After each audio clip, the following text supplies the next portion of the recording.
AI is not going to have anything to do with this. And so I always do my research for these wonderful artists that I get to interview.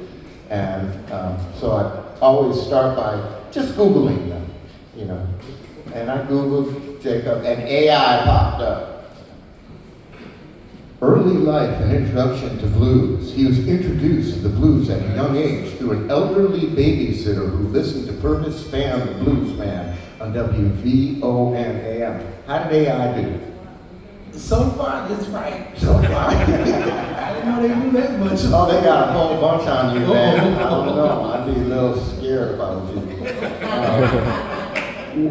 What are your first memories of blues music? Ooh.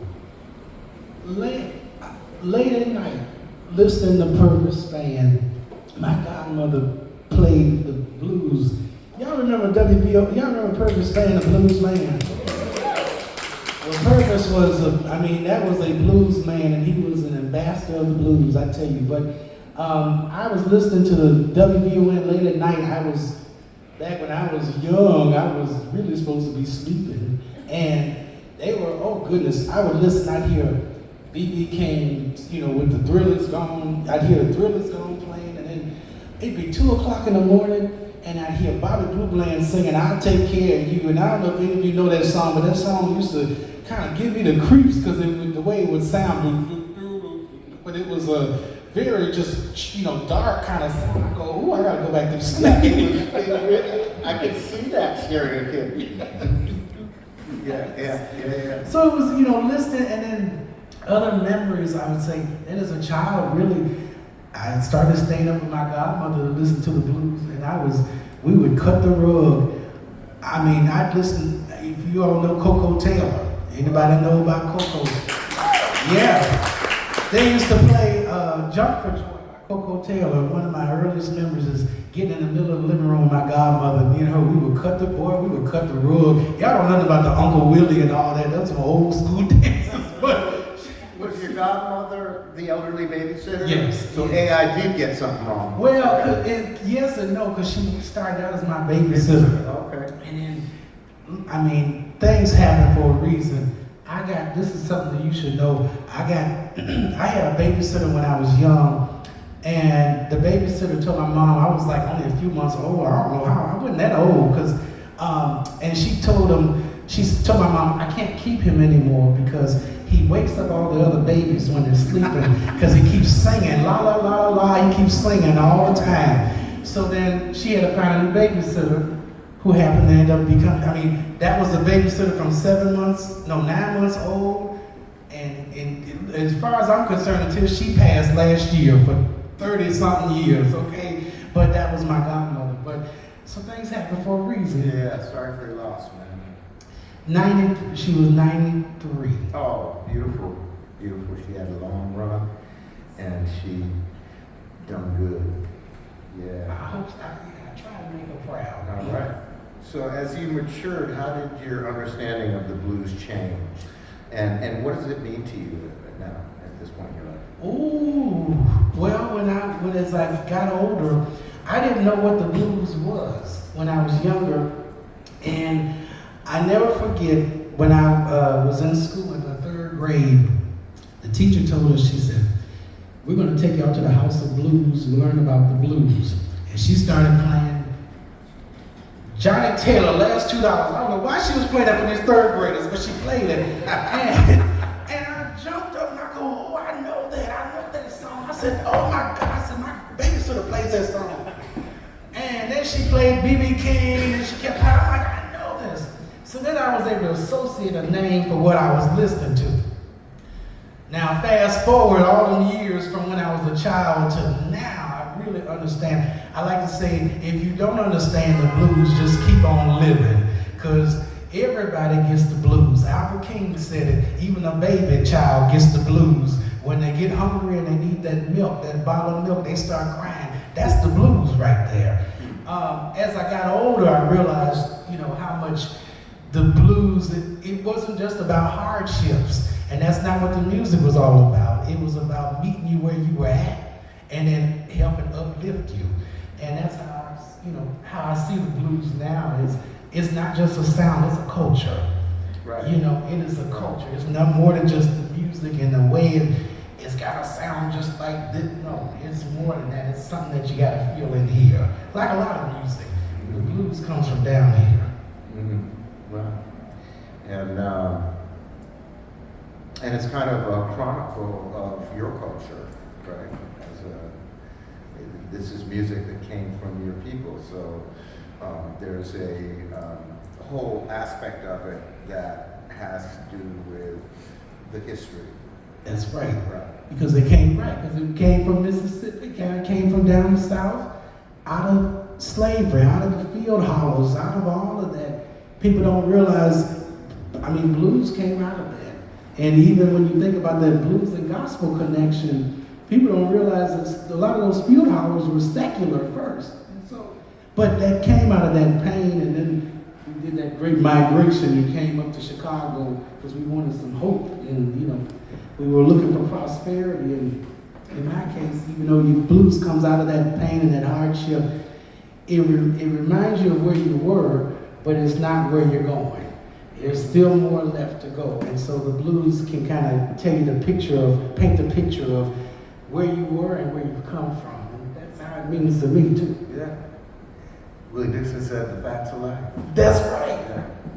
And August Wilson, the great playwright, and I'm totally paraphrasing here, but he said that if 1,000 years from now, some extraterrestrials came down to Earth and humanity was gone, and they, like anthropologists, if they came across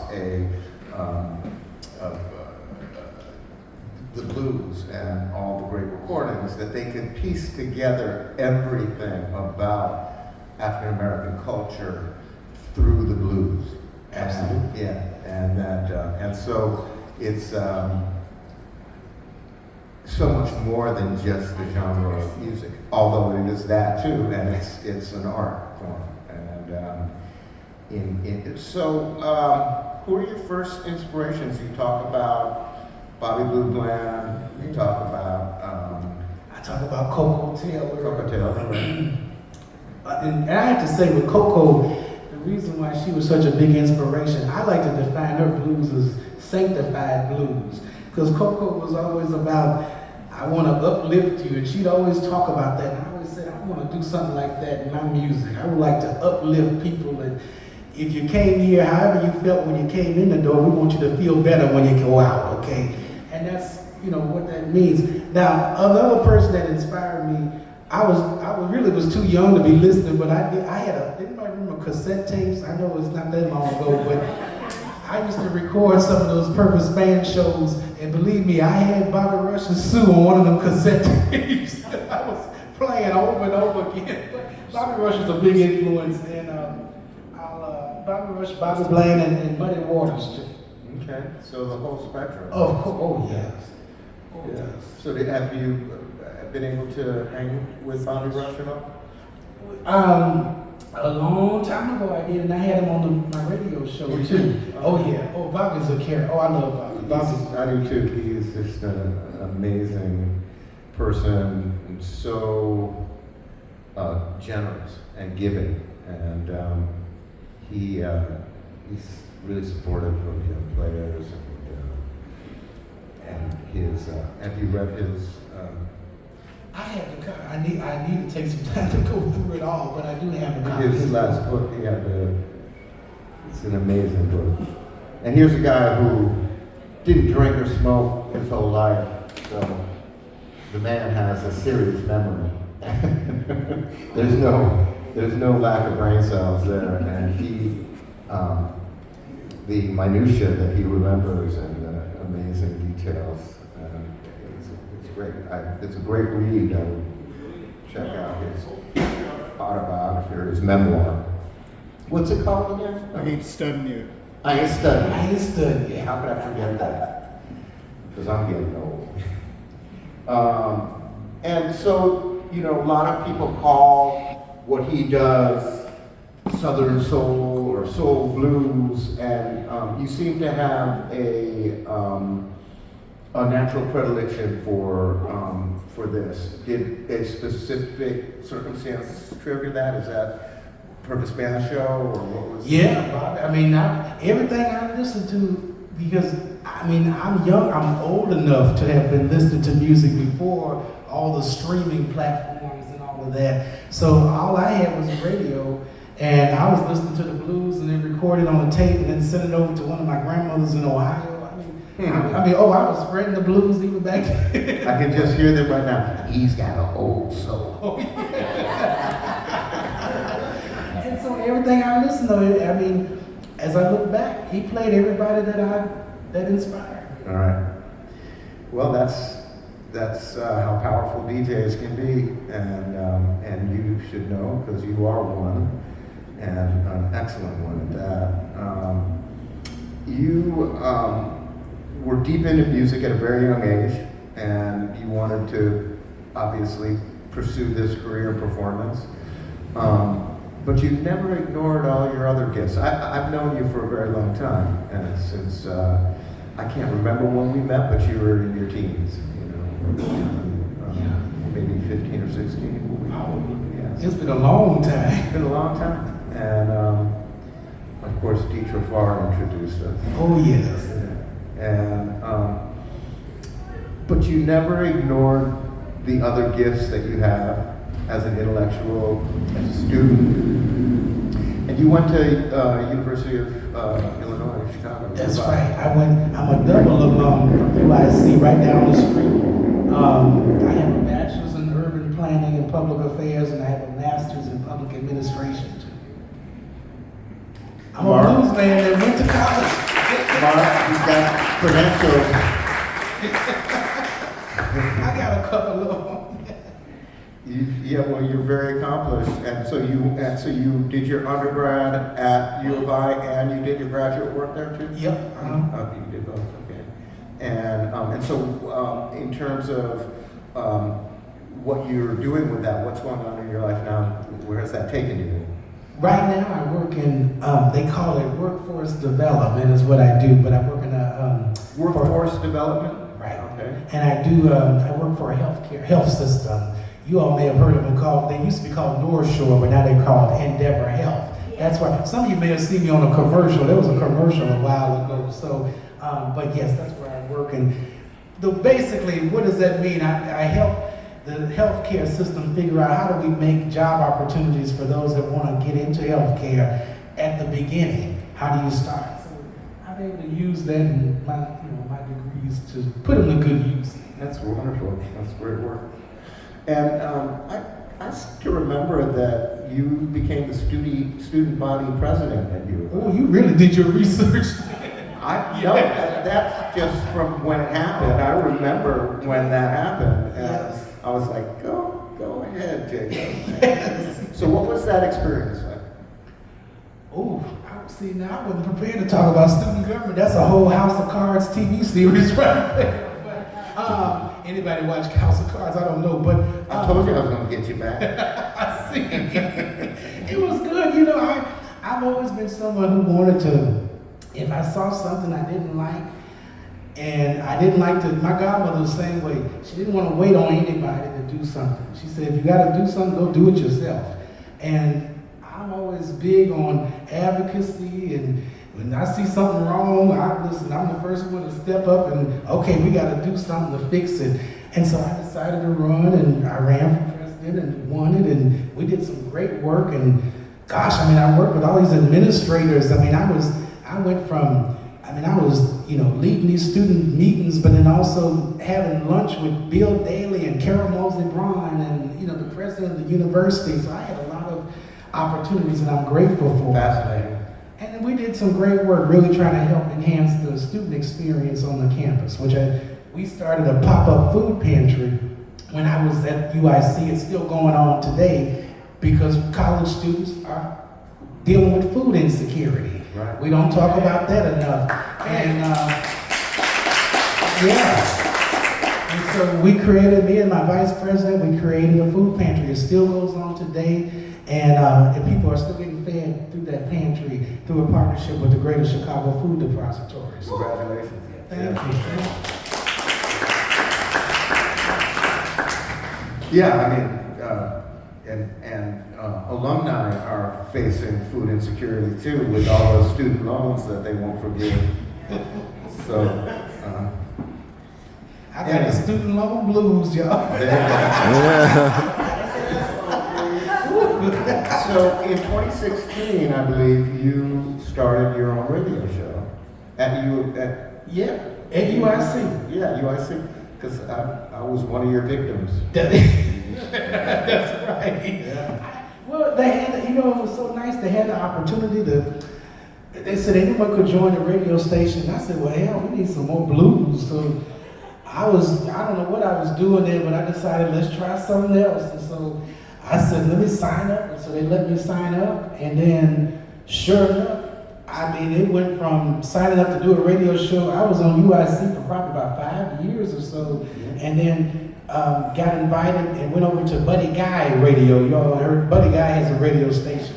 And so I went there and I was there for a few years until about last year I went on a hiatus. So 6 years or so of the blues, playing the blues and playing artists that don't typically get played on mainstream radio. That's the other thing. Purvis, one of the things in inspiration to me, Purvis used to play a lot of artists who did not get airplay on other stations. And it was important to me. I heard all this great music, but nobody was playing it. But that's okay, I'll change it. I'll go and play. Well, I mean, that's the story with this music is that it's about access, and if the DJs aren't going to play it, then people aren't going to hear it. And the internet has changed that to a certain degree, but in fact, in some ways, made it more difficult because there's so much out there that you have to really know what you're looking for. And when you've got, experts like Jacob who can, make it available to you, it's a beautiful thing. So you're feeding hungry people's stomachs and their ears. And that's what I'm trying to do. Yeah. So you're a newlywed. Yeah, it's been a few years now. It'll be 4 years in November. It'll be 4 years? He's still a newlywed. A whole term, one term already. Y'all give it up for my husband. He also goes by Orisha Lux. He's an electronic artist. He produces music too. So y'all check him out. Look him up. Yeah, I've been married 31 years, so you're still a newlywed in my book. And so do you and Jordan collaborate I know the genres are very different, but do you collaborate now? I'm waiting on it. He owes me some music, so I'm not going to put him on the spot right now. But he knows I've been waiting on my track. So. That's great. And so what was it like for you coming out to the blues community? You're more than a bit of a pioneer in this aspect, and which is slightly mind-blowing. It's 2025, right? And but really, most of the gay blues musicians that I know were closeted from the time I met them to the time they left, and so this is a more amazing work that you're doing. What's the experience been like? You know what? And honestly, when I announced, because I announced my engagement, this is how I did it, because I wanted to get away from this whole idea of coming out the closet. I feel like people shouldn't make a big deal about somebody's orientation. That's my personal opinion. So I said I would announce my engagement. And I said, well, some people may suspect something, but I'm gonna confirm it for you now. But I have a reason to confirm it for you. And I will say on the Chicago blues scene, for the most part, I had one heckler, but everybody, a lot of people already knew anyway. So, but even if they didn't know, they were, we musicians, we're pretty cool. Now there might be some folks that don't talk to me no more, but whoever that is, I don't remember their name anyway. So the majority of the experience was really positive and accepting. It was, I mean, you know, there's some, I mean, again, I mean, the people in my circle are positive and accepting. Now, how other people are and other, I don't That's know. their business. Yeah. Well, thank you for your vision and bravery. Yeah. How about it? Yeah. This is a very brave Let me say this. Zora Young told me this a long time ago. She said, be yourself before you be by yourself. Now, look, I'm myself, but I ain't by myself, okay? And the thing that I'll say is that this helped me though too, because when I finally announced my engagement, people knew more about me personally. I think it helped me in my artistry too, because then I started to realize, a lot of times I was struggling with trying to figure out who I was as an artist and singer and all that. And if you're not true to yourself, you can't even be true to your music. And it was showing. And so all of a sudden I started being true to myself and got comfortable with who I am and comfortable with my own voice. And here I am now. Now I'm doing stuff at Wrigley Field and all that other stuff. I'll characterize it as kicking ass. So, I happen to know you recorded your first album when you were 18 years old, because I was on it. That's right. And I was wondering what that experience was like for you, and do you have plans to record again? Yeah, that was a great experience, and thank you, man. I had a star-studded album from back then. Matthew Skoller, Deetra Farr. Y'all know my girl Deetra Farr. Catherine Davis. Y'all know Toronzo Cannon? He was playing guitar on all of that record. Neil Francis O'Hara. I don't know if y'all know Neil Francis. He has gone on and just been doing it. I mean, he was playing keyboards. So anyway, I'm bragging about the musicians on there, but the thing is, these folks helped me out with this project. And so it meant a lot to me because that was a self-funded project. And so it's hard when you're self-funded stuff, bootstrapping by yourself. So it meant a lot that, a lot of folks decided to help me out and give me, we're trying to do this. I am overdue for a music project. Long overdue. I'm in trouble. I'm in that club. I'm in debt. That's what I'm in. I need a new album bad. So if anybody wants to listen, I have a lot of material. And I have some songs. I got one that we're working on for the night that we'll do. And I want to record them. In this economy, I'm just trying to make it work. So if there's anybody that wants to record Brother Jacob, come talk to me. Because, hey, I'm available and I got originals ready to record. Woo! Yeah, any executive producers out there, throw down. And you also have an announcement to make. Correct? I do, yes. Okay, this is a good moment for it. Yes, so here's my announcement that I wanted to make because, as I mentioned, I've been off the air. I've been off the radio for about a year and a half. I'm pleased to share that I am coming back to the radio. Yay! Blues and News is coming back. Blues and News with Brother Jacob. That was every Sunday. We did it every Sunday, listen to some good blues, and we'd have good interviews. I'm coming back on August the 17th. That'll be my return date. But here's the kicker. Y'all know I was on Buddy Guy Radio. The show will still be available on Buddy Guy Radio, but I actually have decided to launch my own blues media platform called the Blues Culture Network. And I'm starting small, so don't have too many big expectations yet, but we're starting small and I'm trying to grow it. But essentially, I felt like we needed something that would allow us to not only have different programming, because I'm not a fan of the automated playlist. I like someone to curate a playlist. And so I'm trying to work with different artists. I got some names that y'all know that are planning to do some radio shows for us. And they're gonna not only that, but I want to have a blog and I mean, when things happen in the blues scene, if the mainstream media doesn't cover it, who's covering it? Right. So there's a gap, and we have a need. Everybody needs a platform to promote something, and everybody's trying to get the name out or get the word out, but everybody, you know me, I don't have a filter. There's all these cliques on the blues scene, and you gotta know who would play politics. Well, I can play politics too, but then I can also create my own platform. So I decided to create my own platform. So you'll hear more about it. And we hope you tune in. And we hope you tune in to Blues and News with Brother Jacob after you come here for Blues Sunday. Then you still have an hour left to listen to some Blues and News. And when you're not here, just tune in.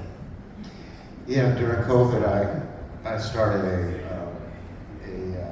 a podcast, Blues and World Report. That's Matthew Skoller. You can go to my website, and there's 4 or 5 interviews. Interview with Deetra, actually, that's on there. And then COVID ended, and I had to continue paying my mortgage. So, but I'm planning on bringing it back. All right. Yeah, I'm planning on bringing it back. Get that podcast on the Blues Culture Network. Well, That's let's what we're talk. talking about. That's why I bring it up. And so, what other projects are you currently, besides that one, involved with? Oh, A lot. I mean, Lord, I don't know what else am I involved. What else am Well, I am involved in some other projects, but I can't talk about them right now. I'm on an NDA, but there's some other stuff. I'm preserving the blues. I got this song called "I'm a Soldier in the Army of the Blues." Believe me, I am, and we're preserving the blues. So there's some other things. Oh, and Chicago Blues Revival. I'm on the board. So there. Chicago Blues Revival, right? A great organization. So you're really engaged and you're really plugged in, and you have really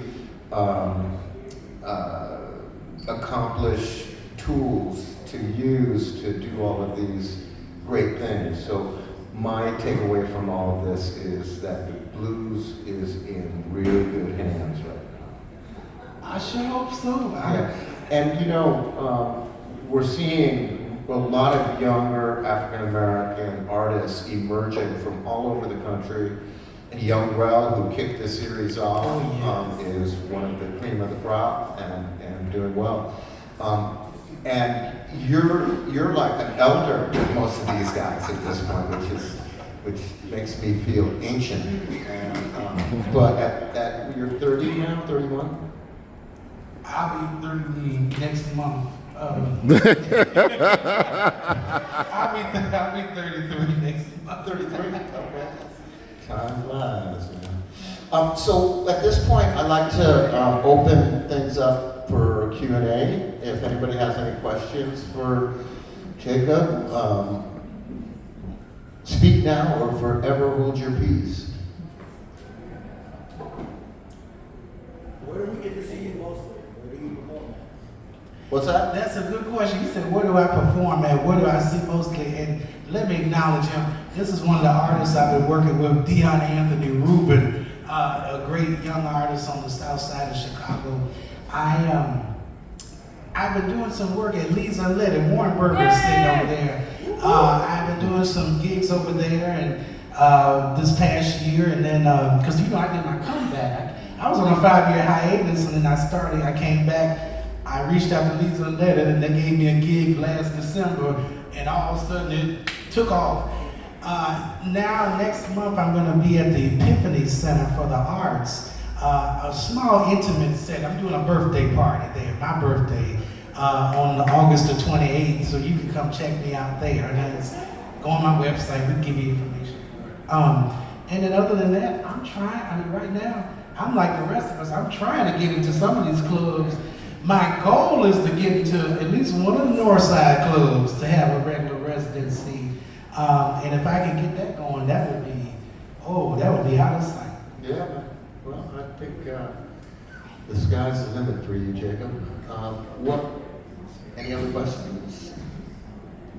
Can you talk more about your experience with the Cubs and working with them, designing the jersey? Oh, working with the Cubs and my experience working with them. That was a great experience. The Cubs, they reached out to me, and I didn't know. They said they had been thinking about me for months. They had me on a list or something. I'm going, why do the Cubs know about Brother Jacob? I don't know. But they called me, they said, we need help. We're working on a video project, and they said, we need a blues historian to work in this project. I said, all right, I'll do it. Sign me up. And then sure enough, I went there. They treated me really well and took care of me, and did the video project with Justin Steele and Ian Happ with the Cubs. I'm so grateful for that. And then they called me again to go do the 7-minute stretch.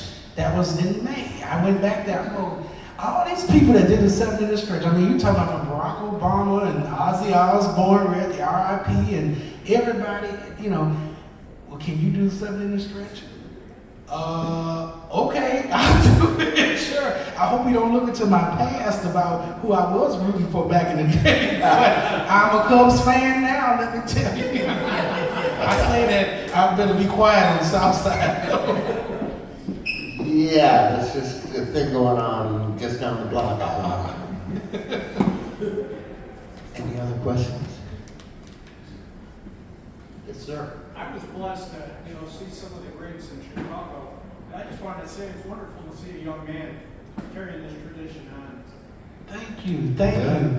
I'm old enough to have, seen some of the great legends. I'm so glad, I look back now, like, to see B.B. King, Bobby Blue Bland, and Coco Taylor in one night. I mean, you're not gonna get that anymore, But even to see that was so, for me, powerful. And what was important to me is I wanted to learn from my elders and from all the pros out here. So, when I run behind folks like Zora Young and Dietrich Farr and Catherine Davis, I wanted to learn and soak up a lot of that. And so thank you, because some of our artists, they learn from YouTube, they learn from stock, they listen to music and stuff, and I'm so grateful that I had an opportunity to be up close and see it live and hear it. So, that's an excellent commentary. I like to put this in perspective a little bit because there's a lot of young guys that are much younger than you coming up right now, and at what point do we stop, calling you a youngster? Sonny Boy Williamson, John Lee Williamson, one of the guys that created the, a huge part of the Chicago Blues songbook. You're 2 years older than he was when he died. Wow. And so he died at 31 years. So did Magic Sam, I think, died at 31. At 32? Yeah. And so, you're young and enjoy your youth and all that, but you're also, in your prime and at a point in your development as an artist where you really have accomplished a lot, and there's a resonance already to what you create. And so, thank you. Yeah, so much.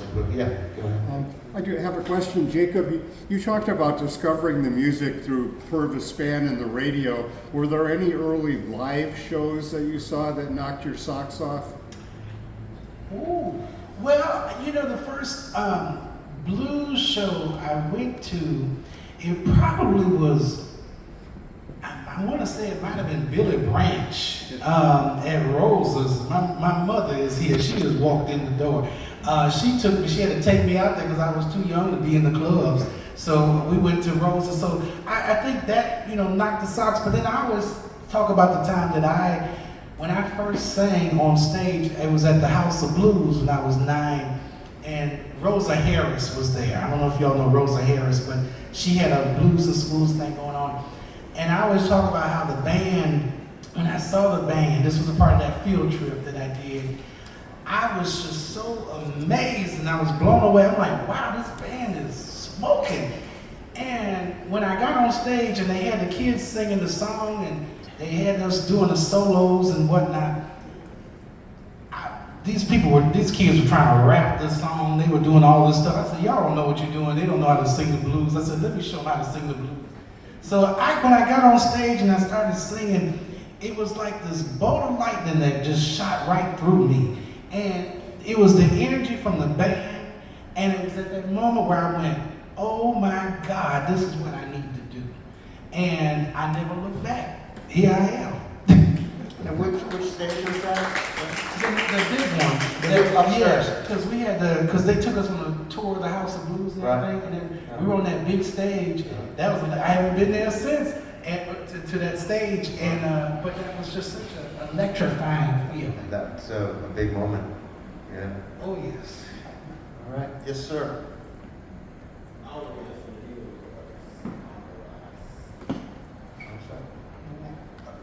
I think he was letting Warren go. Okay. You know, attempting to resurrect the blues club on the south side of Chicago is an incredible challenge. And some days you feel better, some days you don't. Yeah, I'm committed to it, but I got to tell you that without Jacob, we wouldn't be where we are. And we're going to make it. It's just that his efforts are so unselfish. What he does, what he brings is just, I can't even describe it. What a person he is with this. Well, it's wonderful. Thank you, Warren. I want to acknowledge, because not a lot of people put investment into the blues, and so when you put that kind of investment, Lee's Unleaded been closed for 10 years. I mean, 9-10 years, so to have that investment and trying to resurrect the blues, between what Warren is doing and what Matthew Skoller is also doing. And I do want to acknowledge, I don't think people give Matthew enough. He didn't pay me to say this, I'm just telling you this, okay? But I don't think they give him enough credit for the work he's doing over at the Logan Center, at the U Chicago. I mean, there's a lot that we can do with the blues to keep it going. And these two individuals, I appreciate anyone who says, I'm going to put in some hard work into getting the blues going again, especially on the south side. Because there's not a lot of places to go. Yeah, well, we'd also like to thank the Ramova for, supporting this. And, they're not getting rich off of this series. And that's, quite the opposite, actually. And so it's a real investment. And as people that are part of the blues community, the onus is on us to, each bring 5 people on August, I think it's the 10th, when Oscar Wilson will be here with us. And if everybody can bring a few people and we can double this or triple this, then we can keep doing it. Otherwise, they're not going to do it anymore. Because, as culturally aware and generous as they have been and are, they're here to make money, and they're just going to not be able to do it any longer if we can't get people out here. So, first of all, thank you all for coming, and we've got a whole other set of music coming up here. If we can build on this and you guys can help, we can keep this thing rolling, and I'm not, you'll never hear me say, let's keep the blues alive, because I think that's presumptuous. The blues keeps us alive, and there is no, it's like elemental, we don't build Mount Everest, we climb it. And so the blues is one of those elemental fixtures in the world that keeps people healthy and us artists engaged and inspired. We can keep the blues scene alive, okay? And that's our responsibility, all of us here. So thank you very much for coming. One more time, how about it for the wonderful Brother Jacob?